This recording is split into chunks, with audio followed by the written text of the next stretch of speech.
Yo, what is up, headhunters and executive recruiters? This is DSP David Stephen Patterson, and I've got a special treat for you today.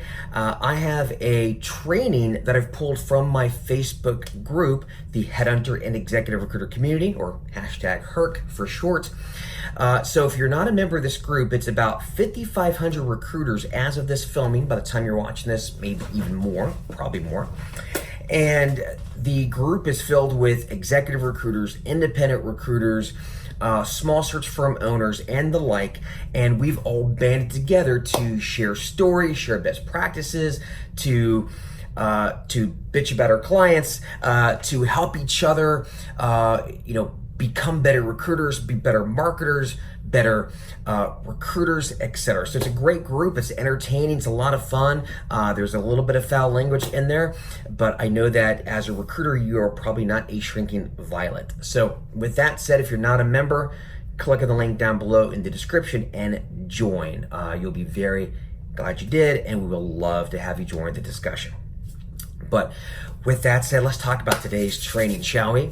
So in order to try to add value to this group, because I do like to over deliver, if that's cool with you, in the HERC, I'm starting a new training series called the Zero to Hero Training Series. In fact, as you can see here, these are the slides here from the first training that I conducted last week. We have Steve Urkel over here, and then we have the cool cat Jaleel White over here. So if you want to be a cool cat like Jaleel, join the group and watch these trainings. So I decided to kick off this training series, which is completely free, by the way, with a training videos on recruiter productivity. Because as recruiters, if you're on the agency side, we're in largely commission environments, which means we're usually type A personalities. We're all over the place. We're not afraid to take risks, but the one thing we're lacking is organization.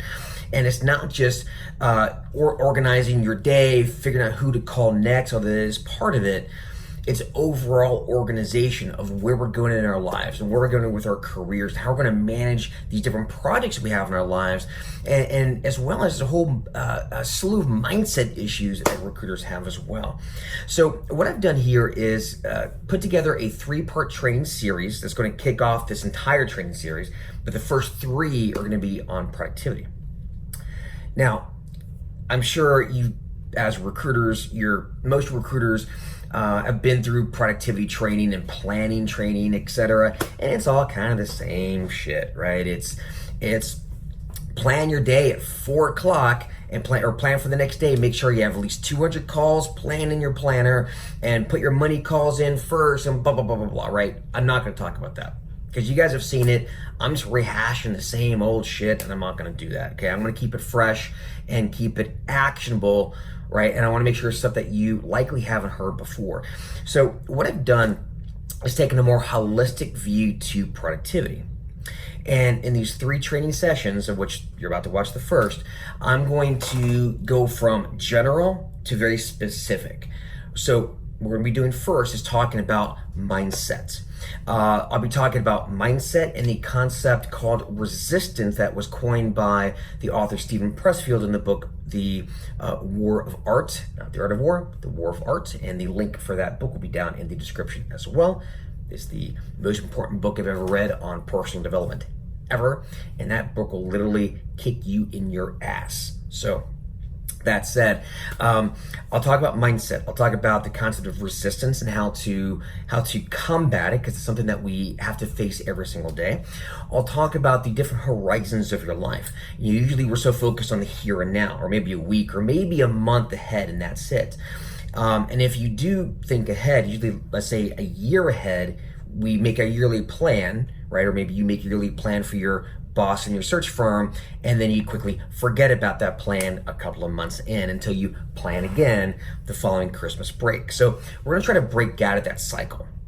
So I'm gonna talk about the different horizons in your life, going from your life goals that really you should be planning from the top down, from your life goals to your 3 to 5 year goals to your 1 years, etc. And really how to think about that, right? And also and how to really prioritize things in your life, because there's this myth about work-life balance, which really doesn't exist. It's something that we're always chasing, but we're never actually getting. So if we realize that this balance doesn't really exist, but if we can imbalance our lives intentionally, realizing that we have this thing called really work-life integration, right? And knowing, depending on what our goals are at that time, what our priorities are, what to focus on and what to say no to in our lives, right? And so we'll be talking about how to figure that out. And so we're going to be talking about this in this session here today. And then in our next session, which will be in about a month, I'll be talking more about actual project management methodology. So taking the goals and these priorities that you have in your life, and then how to kind of really figure out what sort of project management methodology you're going to use in order to effectively take action on those goals, right? And to break all these goals and the projects and these projects and tasks that are, and how to manage all of that without going bonkers and trying to remember everything. So we'll talk about project management methodologies. And then in the third and final session, we'll talk about the actual tools. So all the shiny objects that recruiters love, right? All the productivity tools, we'll talk about that, how to basically manage your projects using these tools, different tips and techniques, etc. And then lastly, we'll wrap it up in that last session on how to be productive as a parent. Something I think that is not discussed near enough in productivity circles is how to be productive as a parent. And yes, it might not be specifically about recruiting. Again, work-life integration, man, right? So we'll talk about how to be productive as a parent and how to instill productivity habits into your children and how to make them want to be productive, right? So we'll talk about that. In fact, that might even be a whole nother session as well. So I'll let you guys know as that comes out. So with that said, let's dip into this session here. Like I said, we talk about some generalities, although I do have a section here at the end of this session that is very actionable, and that is how to beat procrastination, which is another big stumbling block for recruiters. Okay, so with that said, enjoy the session, and I will see you when it's all over.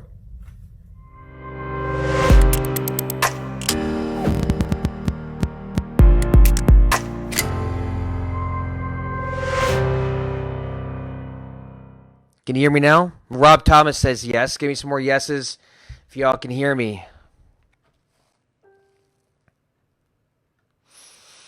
Ah, thank God. What a pain in the ass. All right, let's start this bad boy, shall we?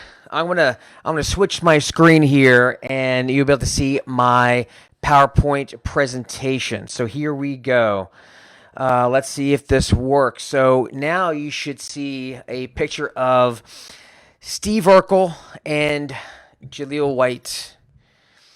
This is the Zero to Hero training series, and I'm going to start this off with recruiter productivity.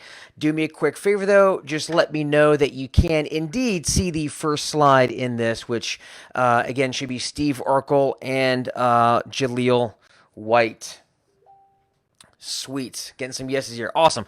All right, let's get down to beeswax here. So this is going to be on recruiter productivity. If you have to leave early or anybody who misses it, this will be recorded in the HERC. And with that said, this will be an ongoing training series, and the first 2 or 3 lessons will be on productivity. So when it comes to productivity, we're breaking that up into several different sessions because there's, quite frankly, just a whole hell of a lot to cover. I'll tell you what I'm not going to be covering, though. I'm not going to be talking about the same shit that every trainer in the world talks about. Make sure you plan your day at 4 p.m. for the next day. Make sure you plan 100 calls. Make sure you do 4 hours of phone time a day. Make sure you set your platinum hours, yada, yada, yada. I think you guys already know that stuff, right? So we're going to be talking today about some broader areas of productivity. And then over the next couple of sessions, we'll start really narrowing things down, okay?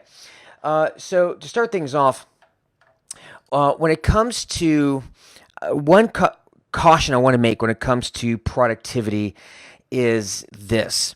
So one of the reasons why people like us that are, entrepreneurs or recruiters or salespeople or what have you, we tend to be dreamers, right? We tend to have this unrealized version of ourselves that is far greater than who we really are, and we're always striving to become that, right? So what happens is, and this happens to all of us over Christmas break and New Year's break, what do? We sit down and write out our goals, and damn, does it feel good. It hits the dopamine triggers in our brain, because what happens is that unrealized version of ourselves in a lot of ways comes alive. And we see ourselves in that unrealized version of ourselves as we write down our goals. Right? It's like the hero of our stories. If anybody's ever heard of the movie Finding Joe, by the way, great movie, it talks about Joseph Campbell and his discovery of the hero's journey, and how most of the stories of our human history have followed the hero's journey. The reluctant hero who is lowly in station, and he embarks on a journey because he encounters difficulty. Right, he has something happens in his life, and he has to set out on a journey, and he encounters, or she encounters, obstacles, and et cetera, et cetera, et cetera. Things go wrong, and over time, the hero completes the journey. But really, there are two journeys. There's the outer transformation, which is accomplishing the goal. But really, what we're always interested in as humans is that internal transformation. It's why movies like Rocky are so good, and Star Wars, right? And also literary works like Moby Dick. And this goes all the way out to the Epic of Gilgamesh and the Iliad, right? We always see ourselves as the hero.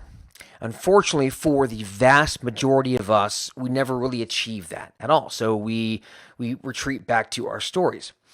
What I mean by all of this, I'm going on a bit of a tangent, is that as we set our goals every new year, and usually those goals might include fitness and productivity and income goals, etc. And what happens is that the first of the year, the gym looks like this, because everybody is going to hit the weight room. Everyone's going to be losing weight, etc. And then about a month later, this is what the gym looks like, and it is a literal ghost town, right?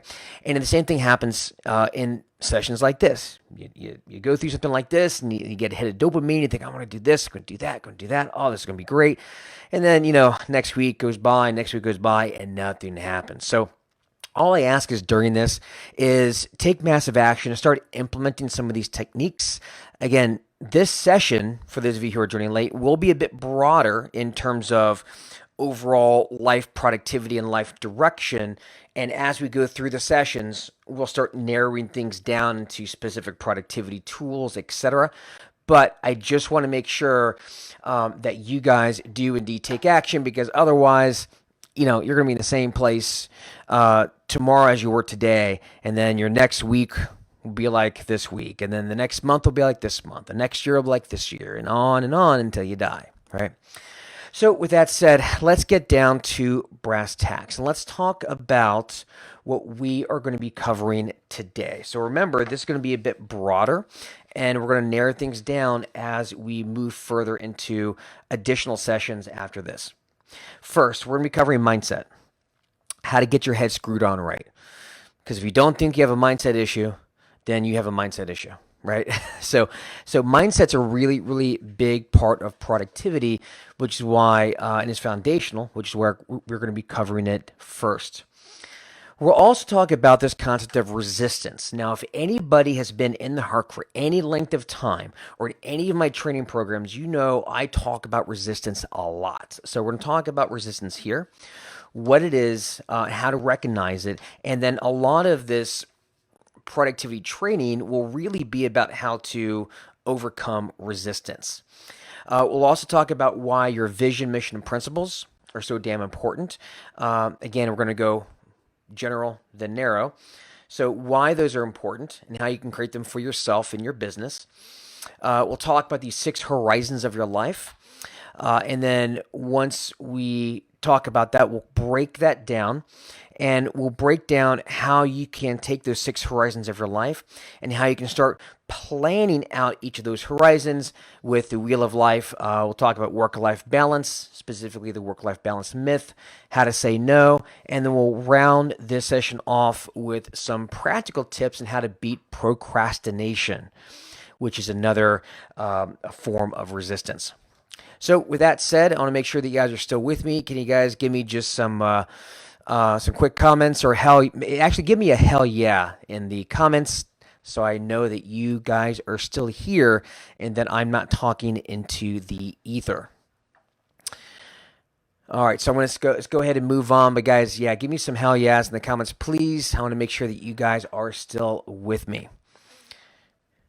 All right, so let's move on here. I'm waiting for those hell yeahs. So let's talk about. Oh, here we go. Awesome. Thanks, Chris, and thank you, Rob.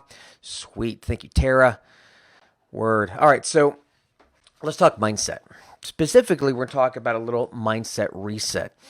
Now, what we do in this business, because we're not working typical 9 to 5s, and because we're not working on a factory floor, clocking in, clocking out, doing the same thing every single day, so much what we do, whether we're entrepreneurs or recruiters working for somebody else, but we have to be very self-motivated. And unfortunately, the way we are wired as human beings is not very conducive to accomplishing a lot of the goals that we set for ourselves. So what we do really comes down to mindset. And you have to make sure your head is screwed on tight, because this business can and will chew you up and spit you out if you let it.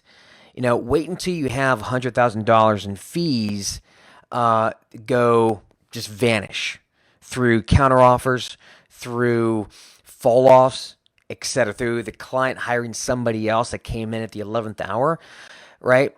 It's one thing to have a deal or two fall off, but when you have 80, 90, 100 grand in a month fall through, then this business can chew you up and spit you out, okay? And so if in your quest to become more productive or just better recruiters, just in general, if you have a stack of half-finished programs or a trail of coaches that didn't get you where you need to be, or unfinished yearly plans, then it is time to look in the mirror and set aside your ego and decide that this time will be different, right? This comes down to what you have in your head. Oftentimes, just like weight loss programs, people generally buy 4 to 6 weight loss programs before they start losing weight, if ever. Weight loss programs, at the end of the day, are pretty simple. Move more, eat less. However, people oftentimes put too much stock in those things, but they don't think about their mindset going in. So that's why the mindset thing is so important. So, as I said before, if you don't think you need to worry about your mindset, then you definitely need to focus on your mindset. And we'll be talking about some mindset areas and things you could do in future sessions. We'll talk about self-guided meditation, yoga, going to bed early, rising early, and how to combine that with deep work. So we'll go over those in some future sessions, but I want you to start thinking about this. But the specific area I want to focus on today, however, is resistance. Now, many of you know I've talked about resistance many times. Stephen Pressfield wrote a book called The War of Art. Not the art of war, but the war of art. And Stephen Pressfield is a writer. He actually wrote the Legend of Bagger Vance, and he's very big in Greek fiction as well. In fact, oftentimes in college courses that teach history, they say if you want to understand Greeks, go read Pressfield. Now, Pressfield never really got any success until he was in his 40s. He spent really a couple of decades, in his own words, as a loser. And never was able to finish a book, never was able to really accomplish any of his goals until he figured out this concept that he talks about in this book about resistance. Now, resistance doesn't come in the form of, say, writer's block, and it doesn't just afflict writers. It afflicts anybody who is trying to do anything of note in their life, which could be losing weight, can be billing more, starting your own recruiting practice, whatever, right? So resistance in essence, is a real and malignant presence that exists to block you. And it rises against you to stop you from whatever you most need to do, right? So Stephen Pressfield, when in The War of Art, basically said this. He said, the more important a call or action is to our soul's evolution, the more resistance we feel towards pursuing it. And resistance is the source of all procrastination, which we'll talk about towards the end of this session. Writer's block, sleeping in late, letting fear stop you, and anything else that keeps you from your higher calling. Quite literally, every single time you hit the snooze button, that is a battle that you just lost against resistance, right? Every single time you decide to stay up late and watch just one more episode of Breaking Bad on Netflix is another time you've lost the battle towards resistance or against resistance. So I'll talk about some of the concepts of resistance, but I do want you to go and pick up this book. It's I consider it the most important book I've ever read. I've probably read this thing a dozen times. I read it probably every 6 months. It's a quick read. Read it in a couple of afternoons, but it will literally grip you by the throat and kick you in the ass. And so I highly, highly recommend it. And he also has a sequel called Turning Pro. I would definitely go read both of those. Now let's talk about signs of resistance. So here's how you can recognize resistance in your life. Because one of the most important ways of battling resistance is simply just recognizing it for what it is, right? So little things like the snooze button, right?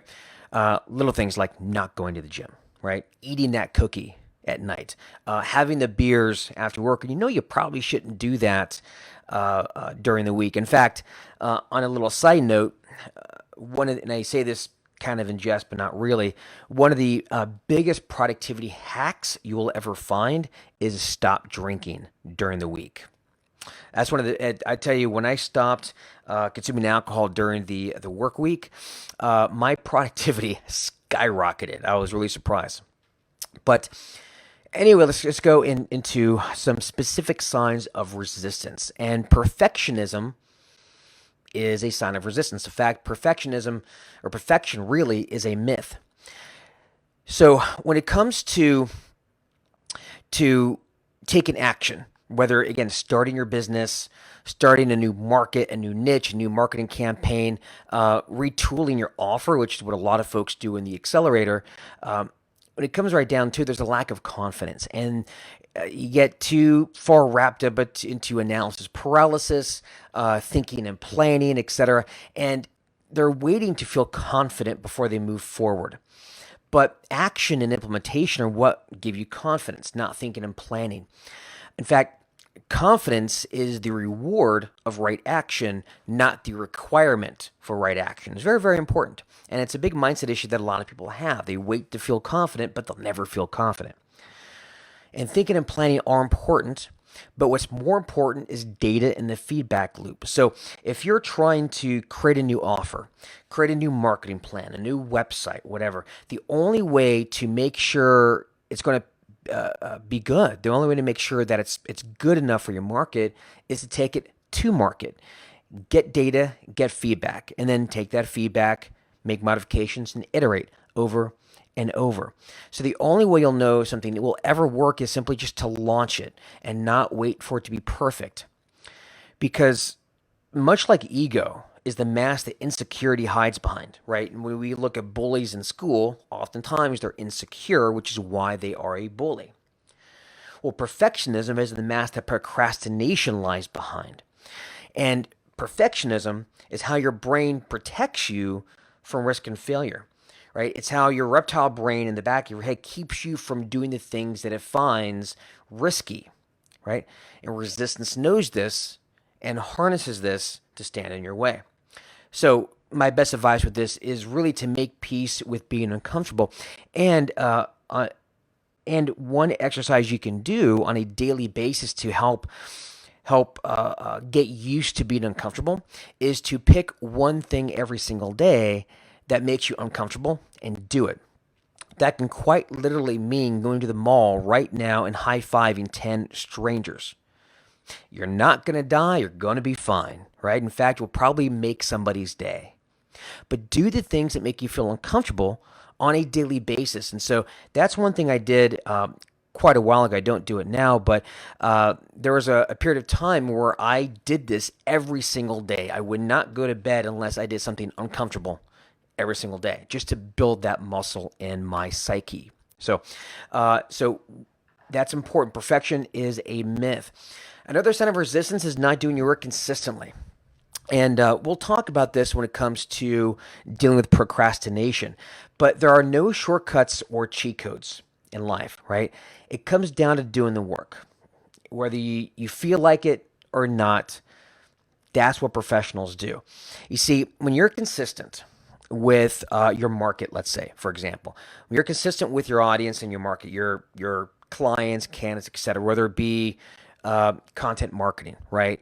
Content curation. People will go and do like a flurry of content marketing for 2 weeks or 3 weeks, and then they stop. And then they'll do it again for 2 or 3 weeks after a few months, and then they stop, right? Consistency builds trust with your audience, right? But even beyond that, with your family and friends, or with your loved ones, right? Or your children. It's that consistency over time. And so it's much like the father that never spends time with his kids, and then only in times of severe guilt takes time and spends time with his kids until he feels okay about himself, and then he falls back into work. And so it's that consistency that is really key, and the lack of consistency is a sign of resistance. And it's also a form of writer's block, not sitting down and doing the work. Pressfield talks about this in his book. He says, professional writers don't get writer's block. Amateurs do because they're waiting for inspiration. Professionals sit down and write, even if it's crap, because that's how they earn inspiration. If you can't quite get your script right? Well, go make calls and have some really shitty calls. That's how you earn the inspiration. That's how you earn the skill. That's how you earn anything in life, right? But again, it's that fear of going out there and just doing it. So for those folks of you who are getting into content marketing and trying to write your own content because maybe you want to participate in the LinkedIn engagement pod we have every Wednesday, cheap plug. Well, and you can't think of what to write. My advice is just write. Write shit. Write crap. Right? Probably the first 15 minutes of writing, you're never going to use it. But that's how you gain that inspiration, right? So that is another sign of resistance. Another sign of resistance is for a lot of, and this goes for a lot of recruiters, not knowing or talking to your market.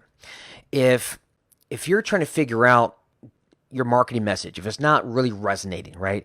You're not getting any feedback on your emails. You're not getting responses on your emails. You're not getting any appointments. You're not getting any job orders, right? Well, the best way to figure out what's going on is to talk to your audience, right? Don't insult them by speaking for them. So what I would do is if you're trying to figure out what your market wants, or you're trying to figure out what content they want, or why they're not responding to your emails, one of the best things you could do is talk to your clients or talk to your prospects, people that you already have an existing relationship with, and try to find out what pains are they going through that lack of talent is causing. What are their nightmare scenarios if they don't actually find talent? What are their greatest desires? Like, what's their vision in their head? Do they want to be a CIO? Do they want to move up the ranks, or do they want to get that bonus, or do they want to, add value to the world or increase shareholder value or whatever it is, right? And find out what language they use to describe those things, and then use that in your content. So another form of resistance, at least in this business, is thinking that you know better than your audience, right? So if what you're doing isn't resonating, go to your audience first and find out what they want. Now, another form of resistance is excuses, complaining, negativity. See, and this is very common as well when you are in a slump, or, candidate takes a counteroffer, that asshole, he promised me he would start. At the end of the day, these things really just happen, right? And your business deserves your absolute best each and every day if it's a grow into something that you could depend on long term. And so you have to get used to setbacks and failures and just get used to it. I always love to say iron sharpens iron, and real warriors are forged in combat, not comfort. It's all the fall offs that you have, and the turn downs, and the harsh no's that make you a better recruiter over time, because that's how you learn and get better. And so the people who complain and make excuses are usually the ones who never succeed. Successful people are too busy succeeding. All right. So in your life and in your business, follow a no excuses mindset, and this mindset should relate to every area of your life. So your personal life, your love life, with your children, with your work. Develop the attitude that you'll go to the mat for the people in your business and your life. You'll go to the mat for your kids. You'll go to the mat for your wife or your husband or your employees, and you'll go to the mat for yourself. But you will not tolerate excuses. And the same goes for you, right? And it's important that what we do one area of our life affects everything else. You allow your children to fall back on excuses, then you'll let yourself fall back on excuses, right? And so it's having that standard in your life, a standard of no excuses, is very, very important, because that will flow through the rest of your life. And the last sign of resistance I want to talk about before we get into some of these other areas is letting your ego take over. So if, again, you're in a program, whether it's my program or somebody else's, I know at any given point, most of us on this session are in some sort of program, right? Whether it be, a marketing program or a self-development program or a program about finances or relationship therapy or what have you. And when we do that, but we skim the work or we skip it, it betrays the investment we've made in ourselves. Again, it's the problem with weight loss. People buy 4 to 6 weight loss products before they ever lose the weight. When in reality, all you have to do is move more, eat less. But you will spend money, maybe sometimes a lot of money, for a weight loss program, and then you won't do anything with it. And that betrays your investment. So whatever program you're in, whatever work you're doing, make sure to take it seriously. Don't make any excuses. Always have those student glasses on, right? Your student goggles, if you will, right? I don't care if you're 20 years in the business, 30 years in the business, because how you do one thing is how you do everything. Remember, we follow here a no excuses policy. All right. So that are some signs of resistance. There's a lot more when you get into that book, so I'd really recommend digging into that. But I want to talk a bit more about some additional areas. By the way, I'll mention this here. I'm reading the comments here. Tara said that she shared this book with her son a few months back. Yesterday, we were talking about something I experienced yesterday that sent me into a mental tailspin. He said, "Geez, Mom, that sounds like resistance. Keep doing the work." It's a fantastic book. Yeah, it is a fantastic book. And as Tara said, if you share it with others, they'll help you see when resistance shows up in yourself. Very true. So great story, Tara. Yeah, I love the book. In fact, I've over time, gosh, I've probably bought dozens of copies of that book and given it out to friends and family. And, I get it. Probably most people aren't going to read it. But the ones who do, almost to a person, they say, look, that book changed my life or really made me think about things differently. So one area to think about, and this last thing I'll say about resistance, because really the rest of this training session and the next few will be about how to overcome resistance, because isn't that what productivity really is? How to overcome the resistance to doing things that you need to do, right? And different hacks and techniques, etc. One of the great things about resistance is that it's unfailing. The resistance that you feel today will be just as strong as what you'll feel tomorrow and a year from now. It never goes away. It never goes away. But the great thing about resistance is that it is consistent. And what it does, it allows you to have a sense of true north. So as a good rule of thumb, those things that you feel the most resistance to oftentimes are the things that you most need to do. So in a lot of ways, you can use resistance as the Polaris star, as the North Star, right? So when you look at your week or your month or even your day and you're planning things out, that thing that you most don't want to do oftentimes is a thing that you really need to do. So just think about that when you are trying to meet and conquer that resistance. So with that said, let's dig in a little further. And I want to talk about your why. Now, this is it may seem like a bit of a woo-woo sort of topic, but and I'll talk about the 6 horizons in your life here in a few minutes. But when it comes to the 6 horizons of your life, there's you know again, I'm going into this later in the program. I'm kind of skipping here, but your why, right? The purpose behind your life, and in a lot of ways, the purpose behind your business. The reason why you're in business, other than the purpose of making money, is quite important. And a lot of people's productivity issues really stem from what I call lack of vertical planning. It stems from the top down. So at the very top of the heap is your why. Why are you doing what you're doing? And most of the time, people don't have a very well-defined sense of why. They really lack purpose because no one really thinks about creating their own world, right? Most of us are really content living in a world created by others. And so when you look at our primary driving purpose in life, it's not necessarily pleasure or running from pain, but for a lot of us, it's the pursuit of meaning. And it's why a lot of us, or so many of us, are miserable, and we're taking, we're medicating ourselves into numbness because we don't have a sense of meaning and purpose in our lives, and solving incremental problems, or making incremental money requires no vision. It's not motivating enough for you to get up out of bed, or if you have a team, it's not enough to rally the troops to see it to fruition, because small begets small. When you have small goals and small purpose, then you do small things. And so your vision, mission, and principles are, in a lot of ways, the DNA of everything in your life. And if we break down your why, and again, your why really comes down to, again, why you and your practice exist other than for the purpose of making money, right? So when you think about your why, there's some different components that I want you to be thinking of in that why, right? First component is the problem. The problem that you see in the industry, right? The problem that you see in the world. Who experiences it, why it's important, and why you feel compelled to fix it.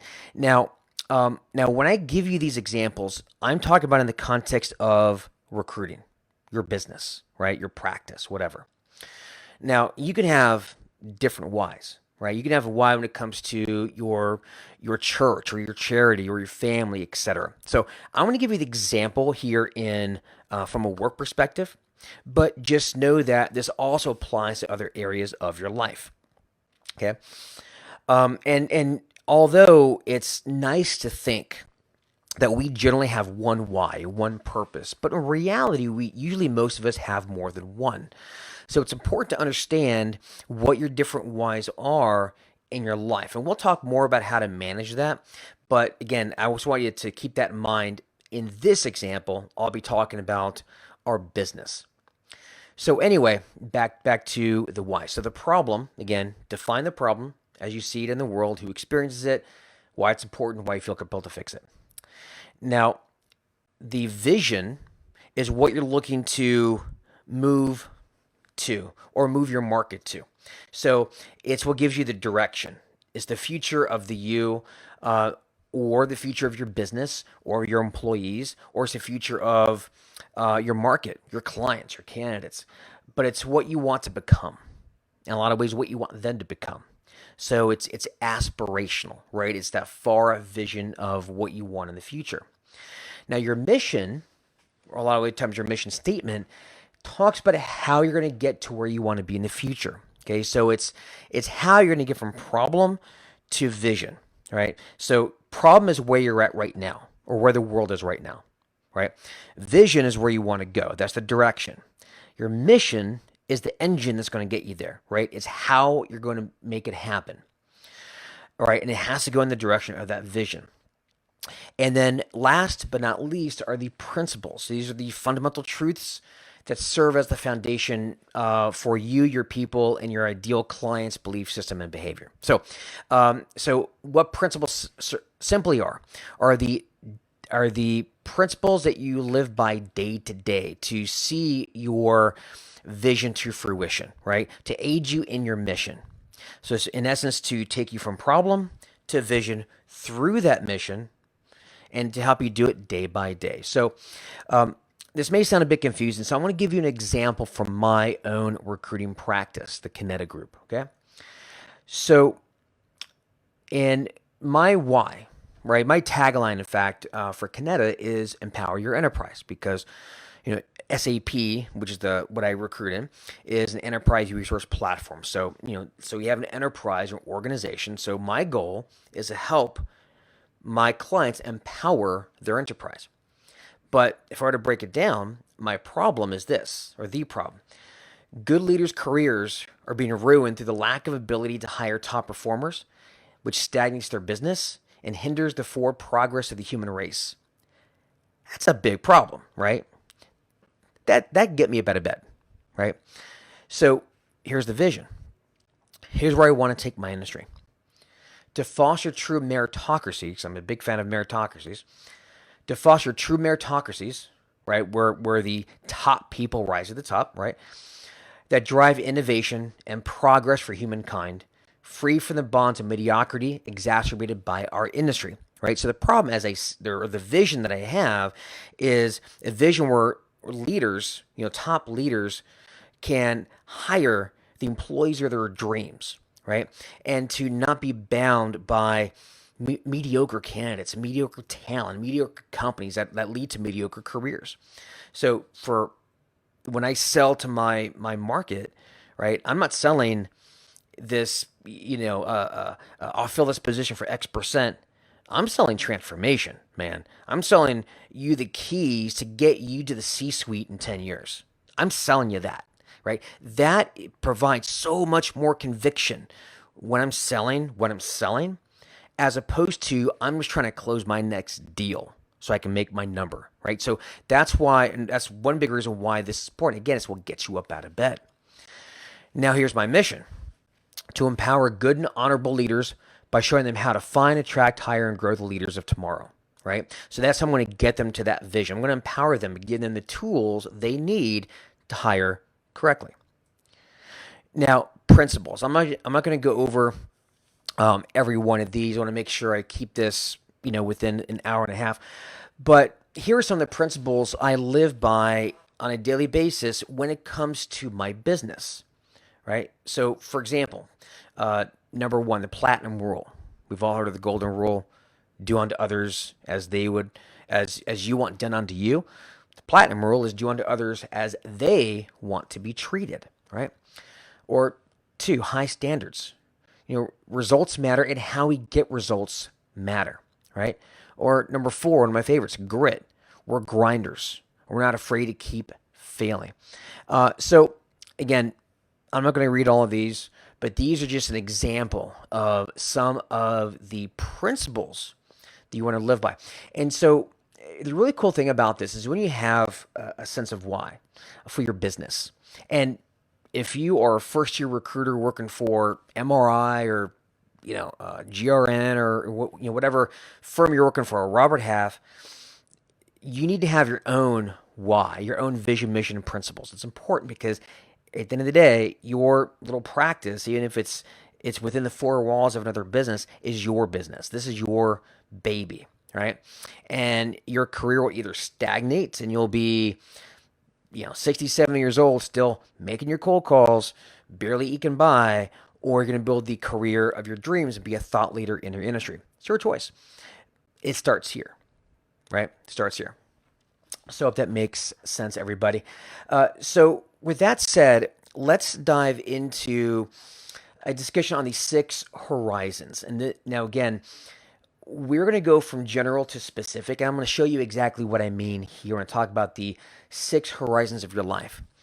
Now, remember I said that one of the biggest mistakes that recruiters or just people in general make is they don't think about what's called vertical planning. Now, horizontal planning is the typical planning that we think about, right? It's task management. I need to make sure I pick up the milk on the way home from work. I need to make sure I plan my day. Tomorrow I need to do 100 cold calls. I need to make sure I prep this candidate. I need to make sure I blah, blah, blah, right? Whatever your tasks are, that's horizontal planning. But it's actually quite important to get into what I call vertical planning because it's a bit more strategic. And we'd like to work top down. But in this case, I'm going to actually show you the 6 horizons from the bottom up. Okay, but when you're planning, however, it's important to go from the top down. I'll show you what I mean here in a few. So when we look at the 6 horizons of your life, the very bottom horizon, let's imagine if you're on a plane, is the runway level. This is where most of us live our lives. These are all the emails you have to do, the calls that you have to make, your to-dos, etc. And there are estimations that if you were to take every single task that needs to get done, much of which has been waiting for months or years, etc., and you're to take all those tasks and line them up end to end, you'll have between 300 to 500 hours worth of tasks that you have to do. It's pretty intimidating, right? Now, of course, these are all your tasks. This is with no regard to making some a priority, making some others, or limiting others. Candidly, when it comes to your runway level, a good 70 to 80% can be eliminated with the proper use of vertical planning. Okay, so that's the runway level, and that's where everybody tends to live. Now, there's the 10,000 foot level. Now, people also tend to live here. These are your near-term projects that take more than one action. And at any given time, most of us have between 30 to 100 active projects. And again, from a life perspective, that project can be create a new marketing PDF, to make sure I clean out my oven this weekend and make sure or do my spring cleaning, etc. So usually these are, you can break these down into smaller actions, which is going to be your runway level, right? But this is your 10,000 foot level, so near-term projects. At your 20,000 foot level, those are what we call your areas of responsibility. So those are typically things such as in my case, being a father or a parent, being a business owner, being a recruiter, being a leader, being a good boyfriend or girlfriend, being a good son, whatever it is, right? But it's an area of responsibility in your life, and these areas of responsibility typically drive your near-term projects. So it's your 20,000 foot view, which typically drives your 10,000 foot view, which then drives your runway level. Right? See where I'm going with this? Now, it's starting to get into, up above 10,000 feet. As you start getting to 20,000 feet and higher, that's where things start to get a bit muddled, right? Because people tend to either live here or they live here. This starts to get muddled a bit, and it gets more muddled the higher you go. Now, when you look at your 30,000 foot overview or level, that is your 6 to 12 months desired outcome. So this is where shit starts to go sideways for most of us. This is where our boss expects us to do our yearly planning, and so our boss at the local MRI office gives us our yearly planning template. We fill it out. We make sure we have it into him before Christmas break. We fill it out. We feel good about ourselves. Yes, we're gonna make this income, or I'll make $150,000 this year, and I do my backwards planning, and I figure out, okay, if I want to make $150,000, I've got to get this many job orders, and that takes this many cold calls. I need to get this many candidates, which involves this many recruiting calls, etc. Right? So we do all this backwards planning, and then we turn into our manager, and then we forget about it. Because honestly, I'd have to ask of the people listening to this right now, how many of you are keeping a copy of your yearly plan with coffee rings on it, dog-eared, on your desk and you look at it every day? We don't, right? We plan it, right? We plan it and we forget. And then what happens is next year we plan it again and then we forget. So this is where things start to really, again, go sideways here. So when it comes to your 40,000 foot view, this is going to be your 3 to 5 year goals and objectives, right? So where do you want to be in 3 years? Where do you want your business to be in 5 years? And this does help shape your personal and professional direction. Again, most people don't really operate at this level at all. And of course, your 50,000 foot view, this is the your life purpose. This is the why that we spoke about. And remember, your why and your problem, your vision, your mission, etc. You can have more than one, right? Because you're going to have more than one area of your life. So, but what I want you to start thinking about, and this is a really valuable exercise, is to really start honing in from the bottom down, or sorry, from the top down. We already covered this, what your why is, and from your why, what's the problem, what's the vision, what's the mission, and what are your principles, okay? And have that locked in for whatever area of your life that you need to have that in, right? For most of us, it's going to be in our businesses. And from there, figure out your 40,000 foot view. What are your 3 to 5 year goals and objectives in those areas of life, right? All right. And then what's your 30,000 foot view? What is your year long goal? And from there, figure out your areas of responsibility, your near term projects, and then runway level. So I want to give you a sense of this is really a proper way to plan vertically, top down.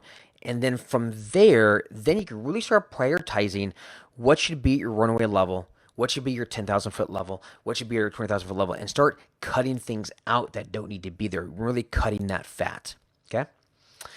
Now, when it comes to the horizons, I want to dive a bit further into a couple of those levels here. I've already talked about the 50,000 foot overview. I want to talk about the 30. There is a concept called the work-life balance. I'm sure you guys have heard of it. It's nothing new. We all talk about how to find the perfect work-life balance. Well, here's the thing about the work-life balance. It doesn't exist. It just doesn't. Simply doesn't.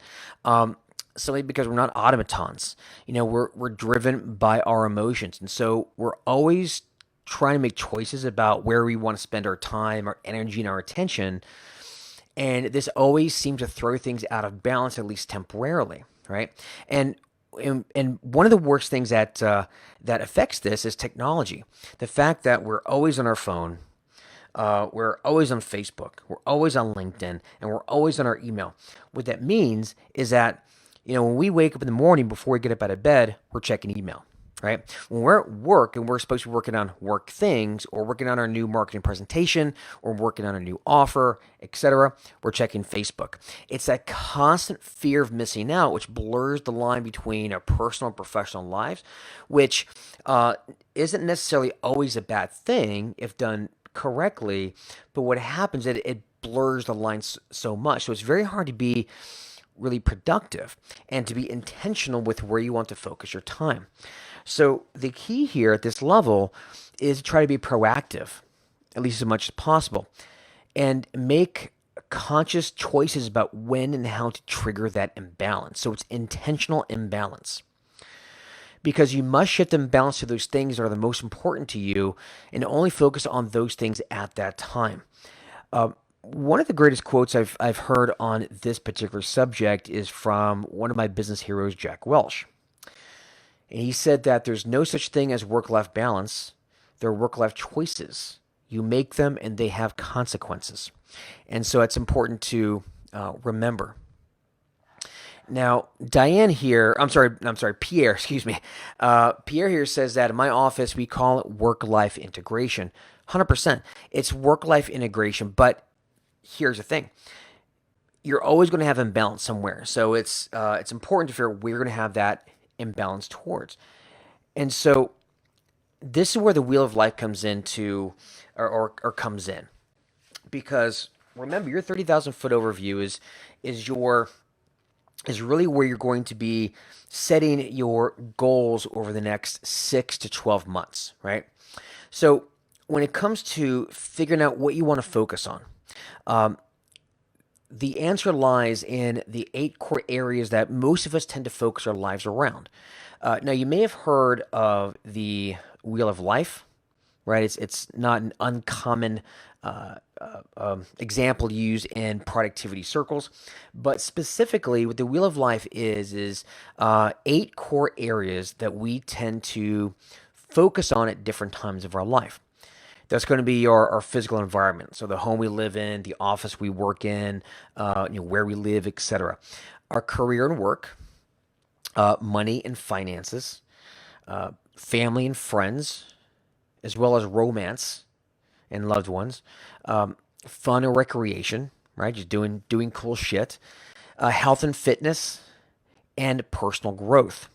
And what happens is that if you were to rate each of these areas between 1 and 10, you'll find where you're in balance. And it's not one of those exercises where you think, how important is something to you right now, or where do you want it to be? It's simply a matter of where do you feel you are right now on a scale of 1 to 10 on the Wheel of Life. And it's important to really think about where you're at, because it'll give you an idea of where you should start spending your focus. So start with the mental picture of where you want to get to, right? What does a successful new you look like once you've already completed this wheel, right? And break things down in all 8 areas of your focus, and pick the lowest area on your wheel, or the one that you feel needs the most attention, and think, what are some of the actions that you can take to improve in that area? So start small and actionable so you don't get overwhelmed, but it's important to start thinking on a yearly, 6 months to a year basis. What do you need to really focus on? And for some of you, it may not necessarily be work. If your relationship with your children or with your son is broken, right, or your marriage is on the rocks, maybe you kind of need to focus on that first. Obviously, still pay the bills, but sometimes we might tend to retreat to work, right, instead of dealing with issues that we need to deal with, right? Or we don't focus on our work near enough, and we're spending too much of our time going out drinking with buddies, having a lot of fun and recreation, but we're not doing those things that will move us forward, whether it comes to health or finances or career, etc. Right? But the key is imbalance, intentional imbalance. Because the problem people have when they think about work-life balance is they try to expend equal energy in all of those areas, and that is a recipe for disappointment.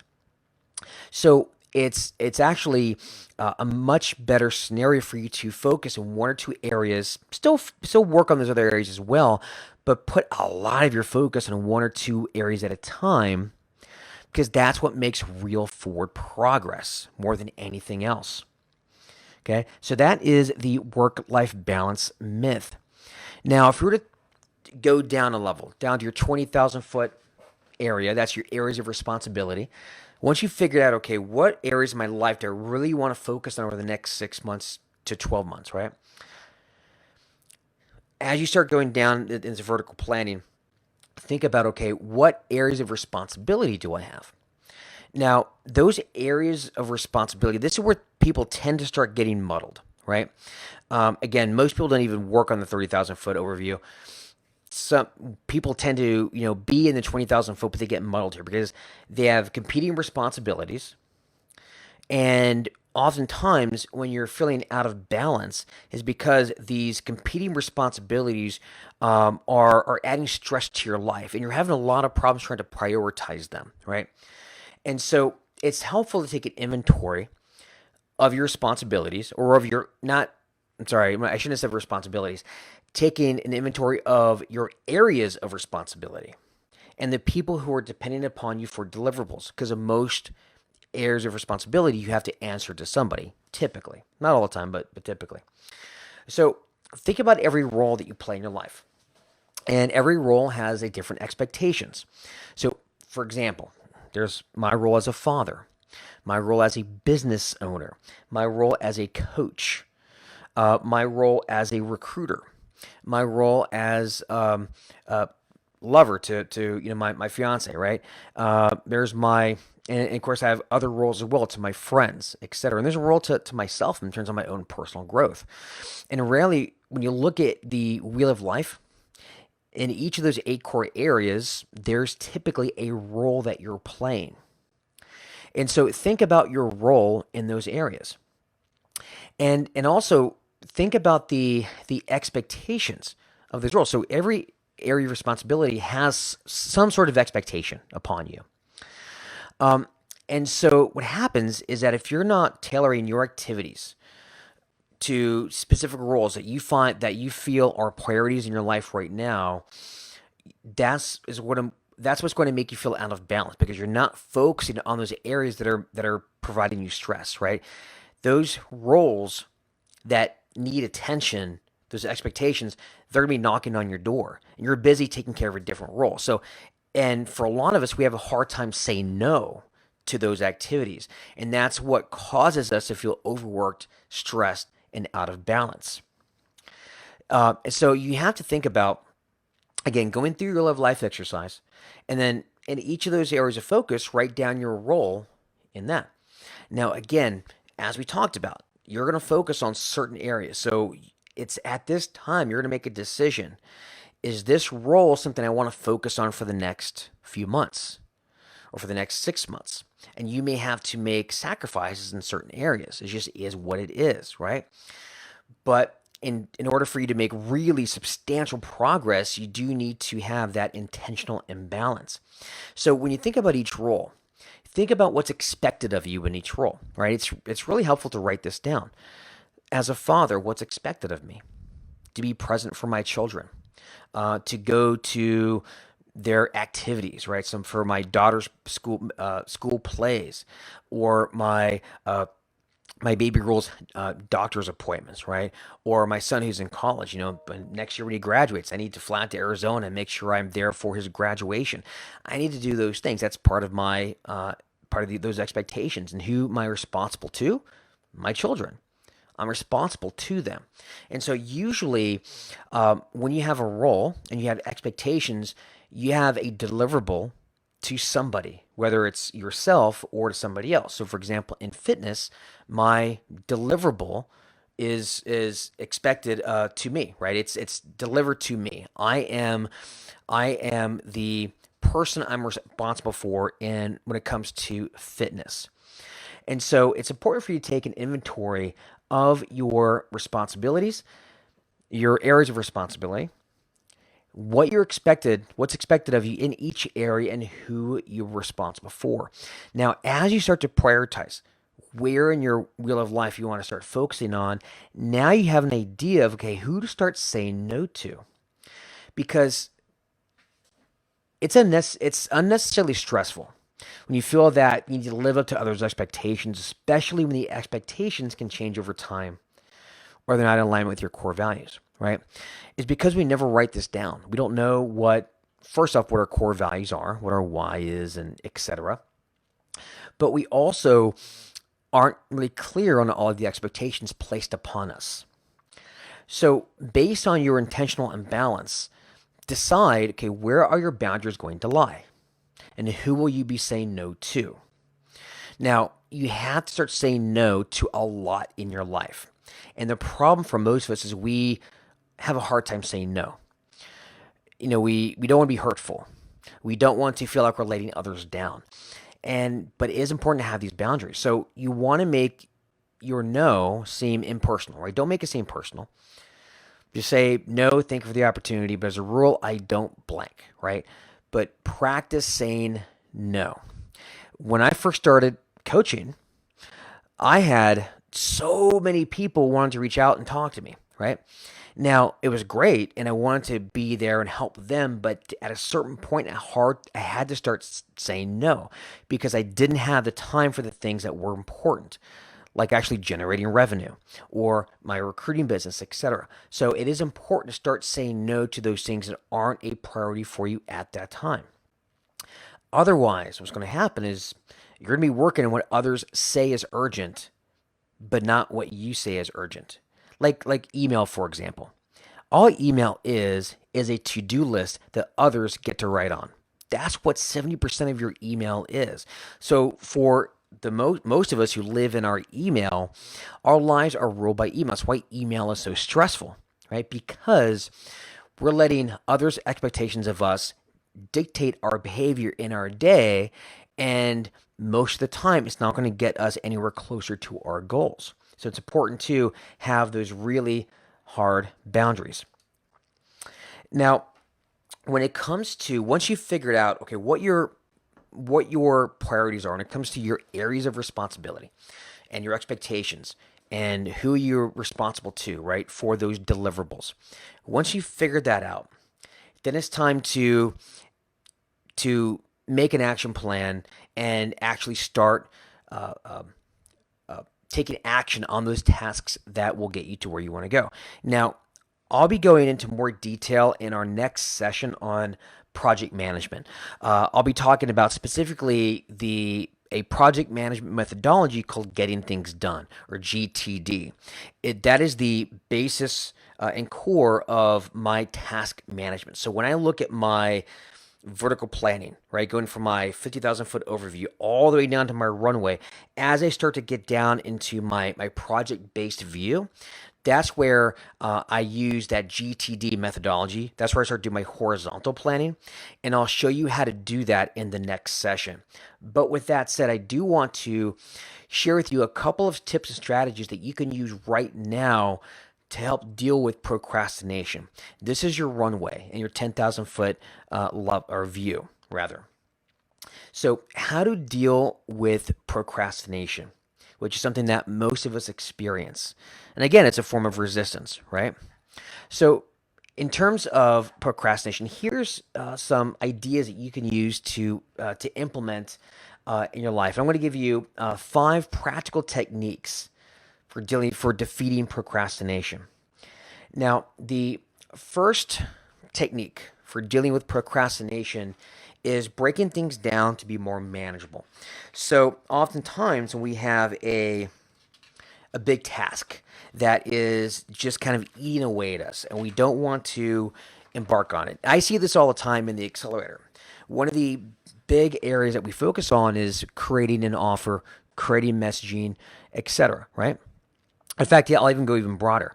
When you look at creating a marketing ecosystem, creating your content marketing, email systems, landing pages, lead magnets, that's a lot, right? And so it's so intimidating, which is why people go into the accelerator, because they help break it down and guide them through it.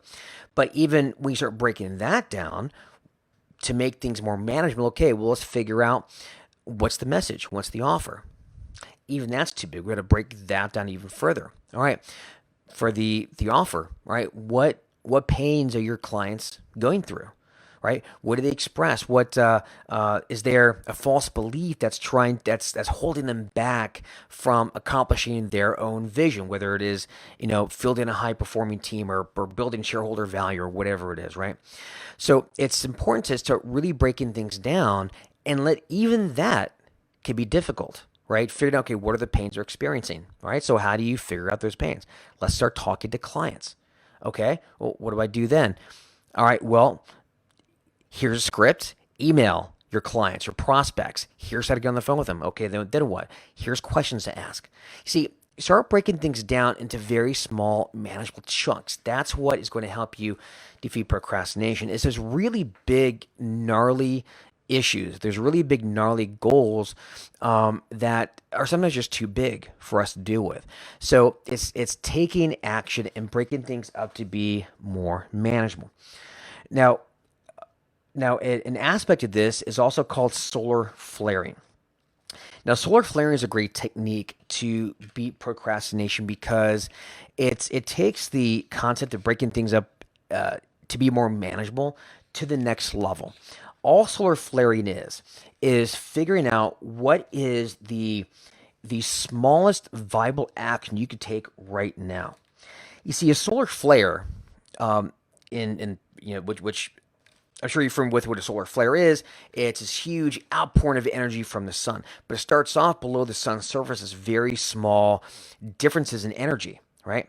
And it propagates and propagates and propagates and propagates and eventually explodes from the surface of the sun violently.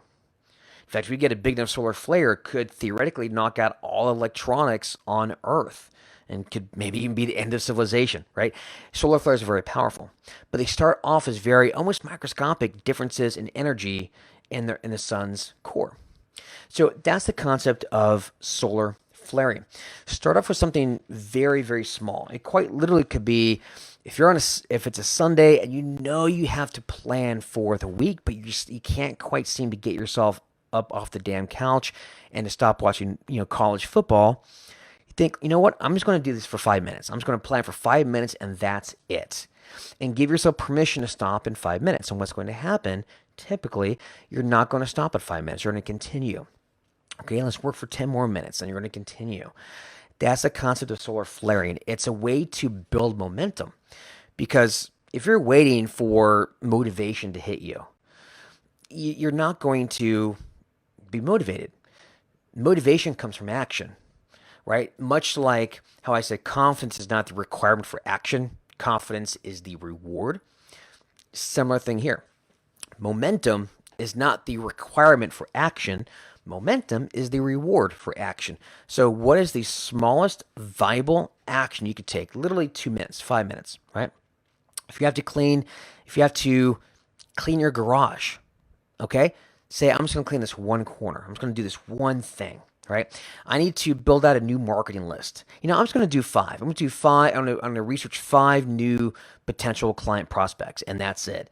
And what's going to happen is you're likely going to, even though you've given yourself permission to stop, you're going to keep going and going. So solar flaring is one of my favorite techniques to beat procrastination.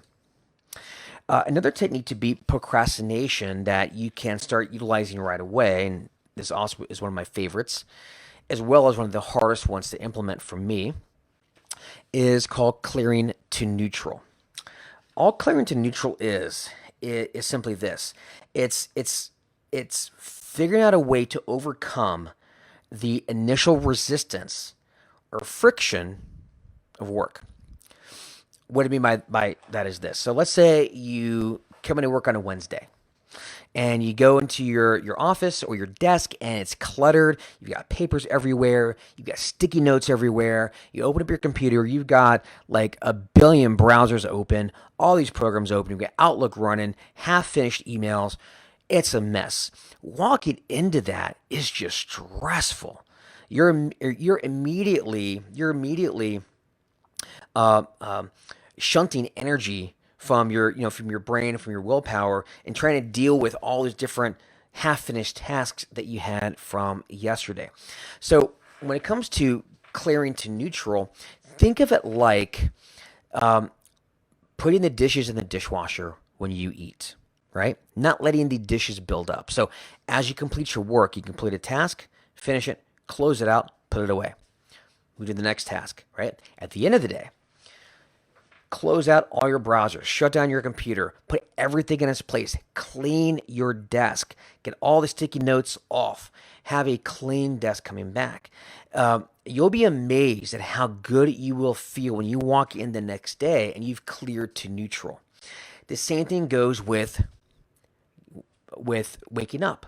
When you wake up, make your bed. That's clearing to neutral. So when you come back after a long and stressful day, you can fully relax without having to make your bed or even worse, sleep in an unmade bed, which I hate, right? That's a form of clearing to neutral. You need to make sure you go running in the morning. Then leave your running shoes next to your bed. It's a form of clearing to neutral. What you're looking to do is simply think to yourself, what friction can I remove when I come back and have to do this thing I have to do, whether it is the friction to running, the friction to going to the gym, the friction to getting in and being productive right off the bat when you walk into your desk. Whatever that is, always be thinking clearing to neutral. What can you do to eliminate all that friction when you come back to whatever task you need to do, right? Even when you go out to lunch, clear to neutral. Put things away. Close your browser tabs, close everything out.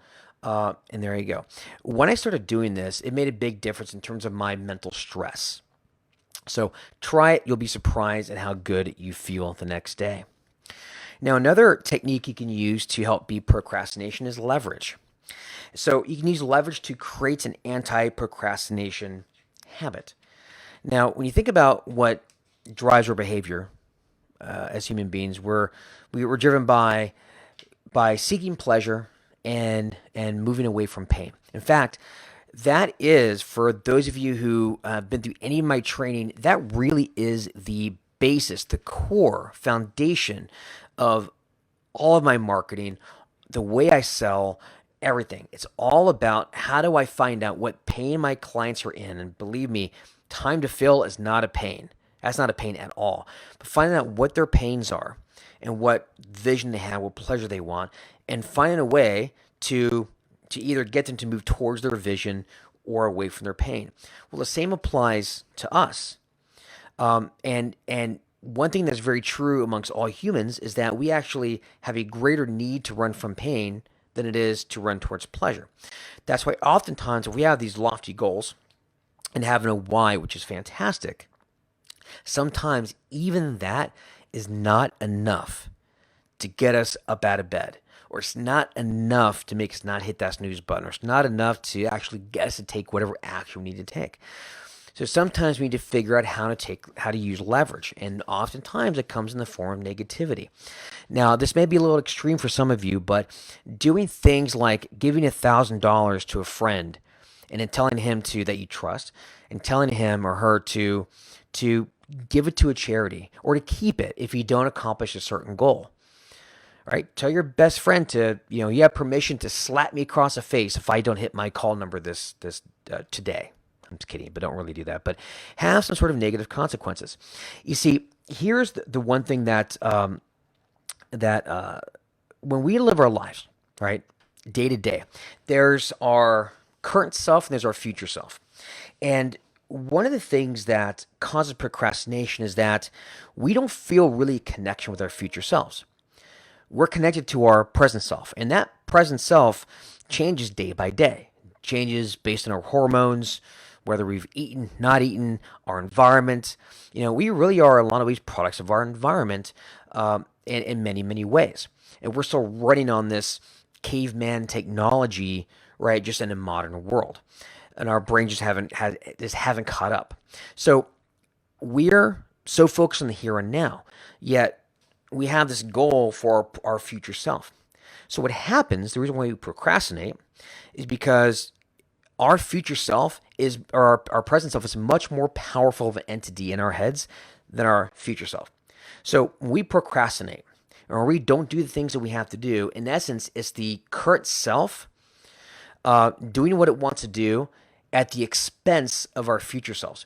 Our future self is paying the price.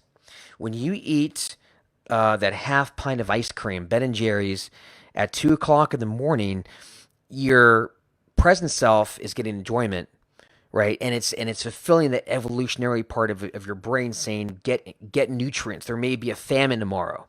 Well, that isn't really true, but your brain still runs on that programming. But what you're doing is your future self has to pay that price, right? Yet not get that pleasure. And you do this every single day. Now your future self, which is maybe 200 pounds overweight, has to pay the price for all the indiscretions of your past, present selves. So leverage is a way to move beyond that.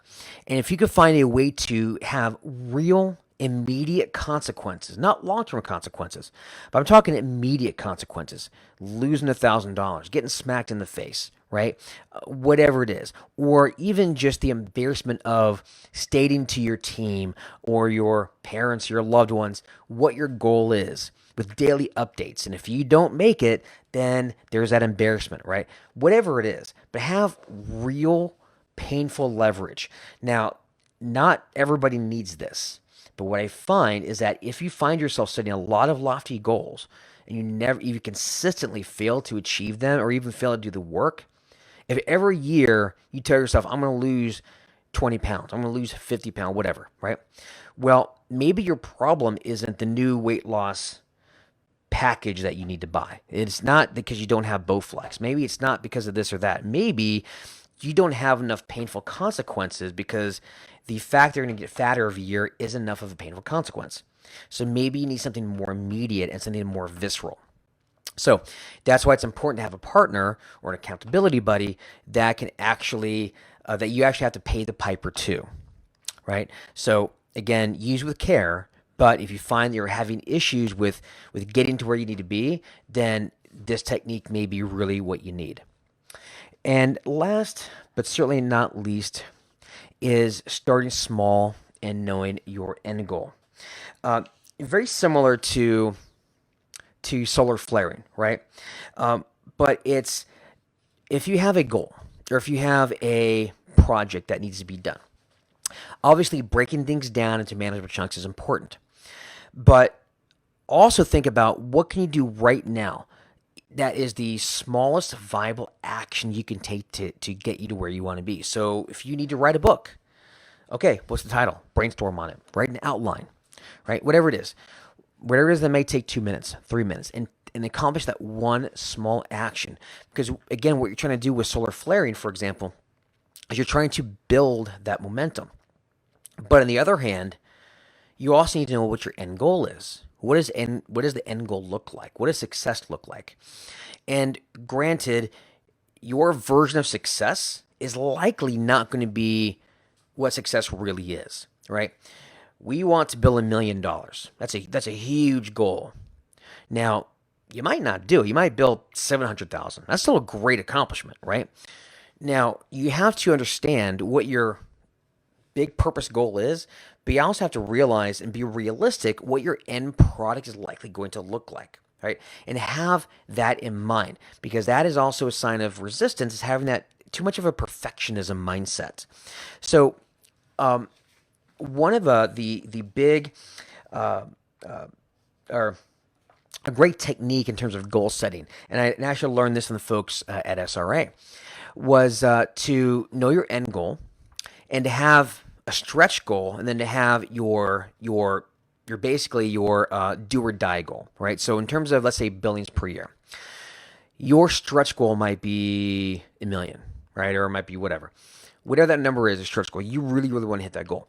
Now, you also are going to have a goal where it's do or die. I guarantee you, I will get this number no matter what. And that might be 500,000 or it might be 700,000. And usually what happens is you end up somewhere in between the two. And so that's what I mean by knowing your end goal. Know what your ideal end goal is, but also have a realistic end goal as well, so you're not consistently beating yourself up. Because what happens is, and this is part of the human psyche, is, let's say you started small and you're solar flaring and you're working your way up, but you have this huge goal of perfectionism in your head and you're not getting to where you need to be. It's very easy to give up. So have a realistic goal as well, knowing that you're going to end up somewhere between the two, because that's life, right? So that's another great technique, starting small and knowing your end goal. So that concludes today's session, and it was right at 1.5 hours. So I'm going to have probably at least 2 more of these, and I'm going to get a bit more granular. So I know there's a lot of areas that I mentioned I would cover that we haven't even touched on yet. So remember, I said we're going to go almost like vertical here, right? We're starting very general, and we're going to start working our way down. So even though I did give you some actionable tips with regard to procrastination, a lot of this was more general. But what I would do at this point is go take action. Start vertically. Figure out what is your why. And within that, what are the problems?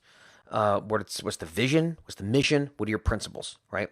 Have that printed up on your desk. Look at it every day, right? From there, what's your 40,000 foot overview, right? Your 3 to 5 year goals. Below that, what's your 30,000 foot overview? Your 6 to 12 months goals. Your 20,000, okay, what areas of responsibilities have you done the wheel of life at the 30,000 foot overview? Within that, at 20, what are your areas of responsibility? And what are the expectations? Who do you report to, right? Even if it's just yourself, right? And start prioritizing based on the wheel of life. Who do I need to start saying no to? Or who do I need to let know, hey, for the next 6 months, I'm going to be focusing in this area, so don't expect much from me here, right? And make those sacrifices, because that's what you need to do in order to really make huge forward progress, okay? That's going to eliminate 60 to 80% of your 10,000 foot level and your runway. So remember, the 300 to 500 hours of tasks that you have in your runway at any given time, doing that vertically and going top down will help eliminate a lot of that, and you'll be a lot more focused on your priorities. So do that, and then in our next session, or actually our next 2 sessions, I'll talk to you about how to structure your day and your weeks for success. And again, when I talk about that, I'm not talking about the typical trainer, make sure you plan 100 calls a day. We're going to talk about your overall day and overall week for success, all right? Not just when it comes to recruiting. We'll take a sneak peek at what I call my war map calendar. That's the calendar that I use when I go through my monthly, weekly planning. I'll give you a sample 30-day market attack. It's something I do in the accelerator. When you have your offer figured out and dialed in, then it's a 30-day market attack to go out and actually get that into the market, get validation, get feedback, and then you can go back into the lab, make changes, and then go back and iterate. So I'll give you an example of what a 30-day market attack would look like in terms of your biz dev. We'll talk about email management, which I know is a big issue for a lot of us, including myself to a certain degree.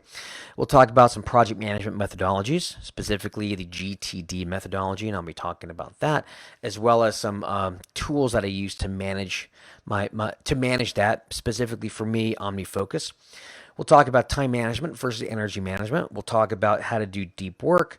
And we'll talk about all the shiny tools and toys that I bet you were hoping to hear about today. So we'll talk about different blockers you can use on your computer to stay away from Facebook. We'll talk about different Pomodoro techniques. We'll talk about a ton of different productivity tools that you can use to live a more productive and healthy life. And last but not least, something I don't think gets talked about near enough, how to be productive as a parent and how to instill productivity habits in your children and how to get them to buy into it. All right. So there's a lot to be covered over the next few sessions here. So let me see if I have any comments or questions.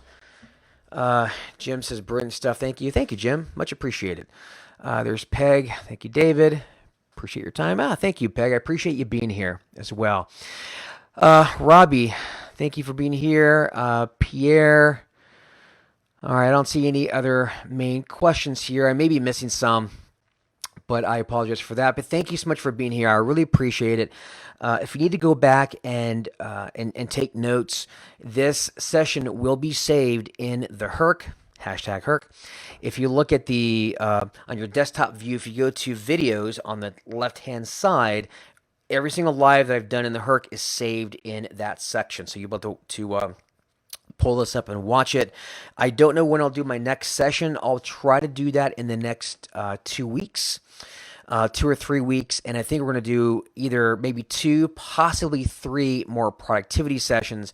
And once we do that, then we'll move on to some other areas that you guys think you may need some training on, whether it be business development or recruiting or whatever. All right. With that said, guys, thank you very much for your time. I love you all. Really, I do. And as always, happy hunting. Hey guys, welcome back from that session. I hope you got a lot out of it. But here's the thing. I want you to actually take action. You see, people spectate all the time. They love writing down information. It hits the dopamine triggers in your head, okay? But unfortunately, when people don't take action, then they're always just stuck in this loop. It's why people buy, 5 or 6 different weight loss products before they actually start losing weight. Weight loss isn't hard. Move more, eat less. But people buy weight loss products because it hits the dopamine triggers in their head. They think they're taking action and they feel like they're getting a result even though they're not. And they're always spinning their wheels. So don't just take notes from this training, get the good feeling out of it. Oh man, I'm really taking action, and then forget about it, right? Go and take action on this stuff right away, right? make it a point and use some of these productivity tools that I mentioned here when it comes to procrastination. Get on it. Now, with that said, I am going to be releasing a session every month for the Zero to Hero training series, and that'll be done live in the Facebook group. And then about a week later, I'll be posting it here on YouTube as well. So if you want to catch it live so you can actually ask questions during the training, go join the Headhunter and Executive Recruiter community. The link is down in the description below, and check that out. And I've got a couple other links I'm going to tell you about as well. In addition, if you want to talk to me about scaling your recruiting practice, I have a link down below. There's a program that I run called the 7-Figure Headhunter Accelerator, and I'd be very happy to talk to you about that if you are an agency owner or an independent recruiter. So click the link down below and we'll schedule a call. If you want some free training on how to scale a recruiting practice at 7 figures using my 5 new model principles, the link for that training, and it's a free training and is on demand, that is also down below. I also have a 45-page guide called the Lighthouse Method about how to utilize social media to help create, promote, and sell a higher level, usually retained, offer if you're a contingency recruiter, and just how to use social media in general as a recruiter. So that link for that is also down below. Man, I've got a lot of resources for you guys. Whew. Anyway, with that being said, folks, I really appreciate you watching this, and make sure, slap a like on this and comment. It really does help the engagement. So please like, share, comment, etc. And with that being said, I will see you in the next lesson. Peace.